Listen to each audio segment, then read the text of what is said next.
Boy, oh boy, am I frustrated with that. Everton 0, Newcastle United 0, and it was one of those games where it just didn't happen. Various different reasons, of course. I thought we played some very good football during that game. The build-up play, some of it was fantastic to watch, but what we missed today was a clinical side to us. It's 3 games now where we haven't scored from open play. Little bit worrying, fair enough, but we missed a penalty today. We could have had a few goals, especially second half. Some of the opportunities we had, Gordon missed a couple of great chances through on goal. And you just felt that as that game was just going on and on and on, that it just wasn't going to be our day. We were putting crosses into the box. The ball just wasn't landing in the right place. Everton were able to clear the ball on numerous occasions. Ricochets going in their favour. The word of the day for me is frustration. 100%. Now, you can look into the second half and think very, very strange substitutions from Eddie. Barnes coming off. I don't get that one at all. And some people in the chat on the Matchday Live were saying, he looked shattered. Guys, he came off at half-time against Wimbledon, presumably to save him for this game today. And then he hooks him off when he's one of our most dangerous players. And Murphy was having a particularly bad second half, wasn't playing very well. And then he makes that change like 3 minutes later for Willock. I don't understand that at all. And I find the substitutions today very difficult.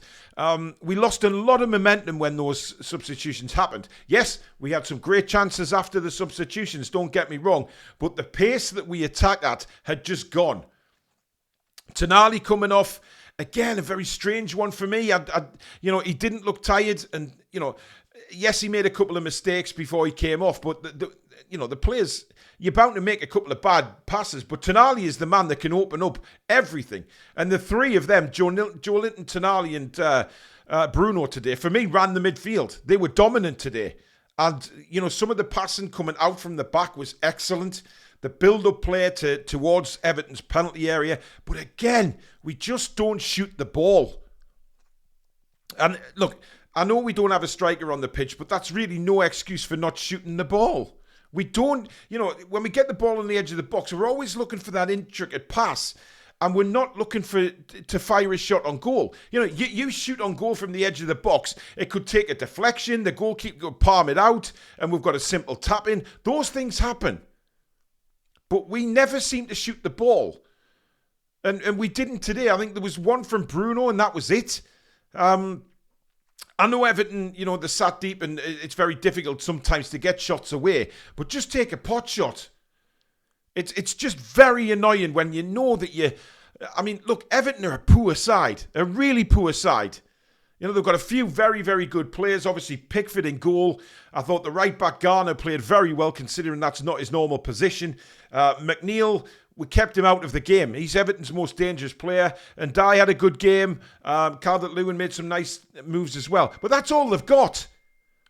And we were dominant in that game for most of it.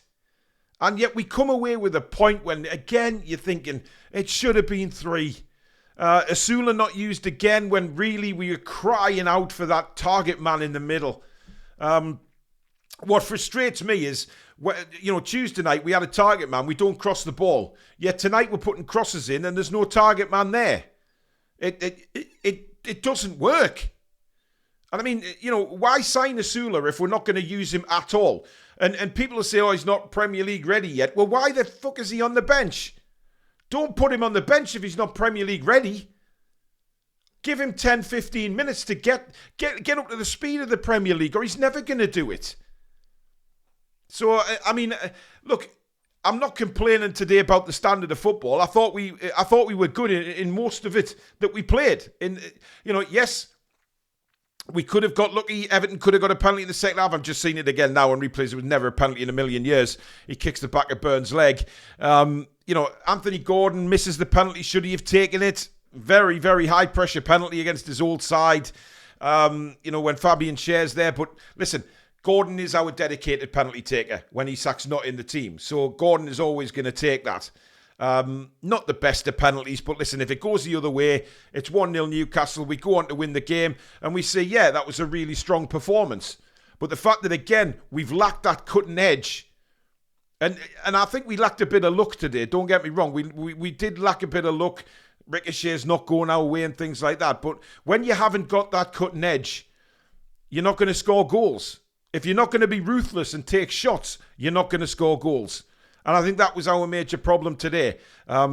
Again, a lot of comments disappointed with any substitutions. Like I've said, momentum drops out and the game goes to pot. But we still had opportunities. One in the second half in particular, when Miggy makes a great run into the box, Joe Linton just has to slide him in. Play it in front of Joe Linton. He doesn't. It's slightly behind him, which, Miggy is then tackled by Keane and the ball goes away. It's those precise moments that you need that last bit of real quality. We created a lot of chances in the first half. That one from Bruno off the line was incredible. How that hit his back of his calf and then somehow doesn't go in. Everton, defended like warriors, you have to say. That's what they've got to do this season. They're battling and scrambling for every single point. But at the moment, that's not our problem. Our problem is scoring goals and having that lacking edge. Now, a couple of weeks' time after the international break, hopefully Wilson and Isak will be back. And I've just said to the lads after Matchday Live there that I'm more looking forward to Wilson coming back because I don't think Isak's been any good this season so far. They're both going to come back a little ring rusty. Obviously, they've been out a long time. And I do believe that, Callum Wilson gives us something different to Isak. Wilson knows where to position himself in the 18-yard box. And that's what we've got to get from Wilson. But, of course, that's in the future. And, again, I don't want to sit here looking back on the rest of the season and thinking, do you know what, if we'd only scored there or we'd only scored there. It's annoying and frustrating at the same time, especially when you put in a decent performance like that, but things just don't work out. And that for me was the big thing from the game. It just didn't work out. There was opportunities there. The clinical side, the cutting edge, if you like, is not there. I thought, Joe Linton's game was fantastic tonight. Real boss in that midfield. Bruno was really good again. That's as good as I've seen Bruno in a while. Tonali played really well. Lewis Hall had an interesting first 10 minutes where he gave the ball away a few times. However, he was absolutely brilliant after that. The centre-backs just dealt with Calvert-Lewin most of the game. So all in all, most of the players on the pitch played well, but they haven't got that cutting edge or they haven't got that little bit of quality to put the ball in the net or make that killer pass. And that's why we didn't take all 3 points today. And it's annoying. And I just hope we don't look back on these kind of games at the end of the season and think, if we'd only got the extra couple of points against Everton, etc., and think we could have been in a better position. But I think what will happen is after international break, I think having a striker on the pitch will make a world of difference for us. I really do. I think if we, very positive performance against Man City. We've played some good football tonight without scoring a goal, which, yes, is frustrating, but we did play some good stuff. And I think with a striker on the pitch, playing like that, we win games more than we draw them. I have no doubt about that. But today, very frustrating, very annoying. It's a pain in the arse when you know you're a far better side than Everton. With a couple of players they've got. They're not a good side, and we should have won the game. It's as simple as that. We should have won. But as usual, guys, let me know in the comments down below what you thought of the game. Do you agree with me? We lacked a cutting edge, but some of the build-up play was excellent. And where do we go from here? Let me know in the comments below. But don't forget, tomorrow night, Sunday night, 7 p.m, we'll have the live match review with all our player ratings, and we'll touch on all the talking points from the game. But in the meantime, enjoy the rest of your Saturday evening, folks. Take care.